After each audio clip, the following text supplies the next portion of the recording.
Is 10%. The quantity 1, 250 ml. Quantity 2, 2000 ml. And the missing is the concentration number 2. To get the concentration number 2, we divide both sides in 2000 ml. So we can cancel it and proceed to the calculation. 250 times 10% divided by 2000 ml equals 1.25%. Let's proceed to the computation. Q1 multiplied by C1 is equal to Q2 multiplied by C2. Now, substitute all the given to the formula. Q1 is missing, multiply by 0.25% is equal to 4,000 ml multiply by 0.05%. Divide both sides by 0.25% for cancellation. So we will now have Q1 is equal to 400 ml, 4,000 ml rather, multiplied by 0.05% over 0.25%. Cancel both unit. The unit left will be in ml. 800 ml.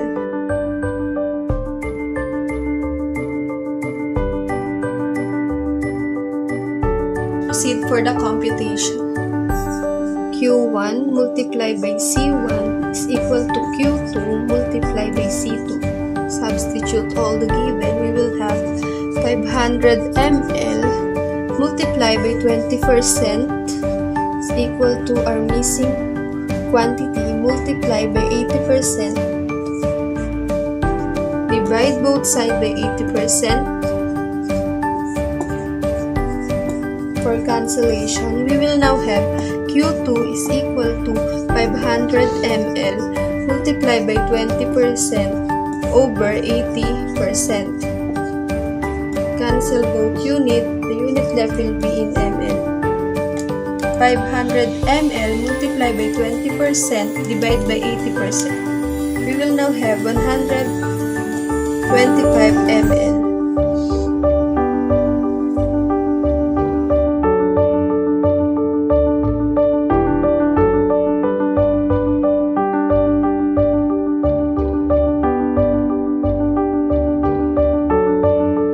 Now let's proceed for the calculation.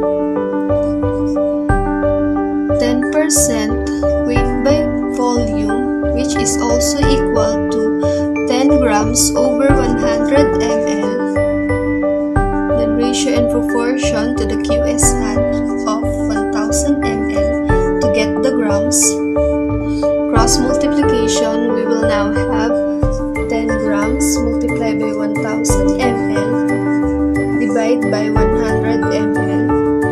Cancel the both unit. The unit left will be in grams. We will now have 100 grams. Next is 96% weight by weight, which is also equal to 96 grams over 100 grams. And the ratio and proportion to the grams we get, 100 grams. Cross multiplication, 100 grams multiplied by 100 grams over 96 grams.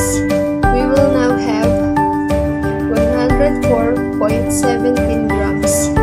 but it is not yet the final answer. 104.17 grams divided by the given specific gravity of 1.84, we will now have 104.17 divided by 1.84. We will now have 56.61 ml.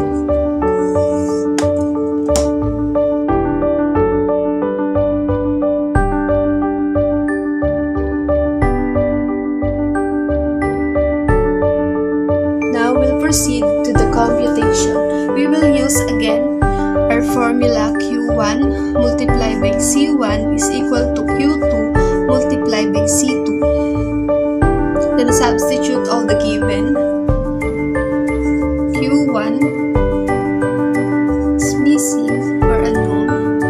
Multiplied by 15% is equal to 450 grams. Multiplied by 5%. Divide both sides by 15% for cancellation.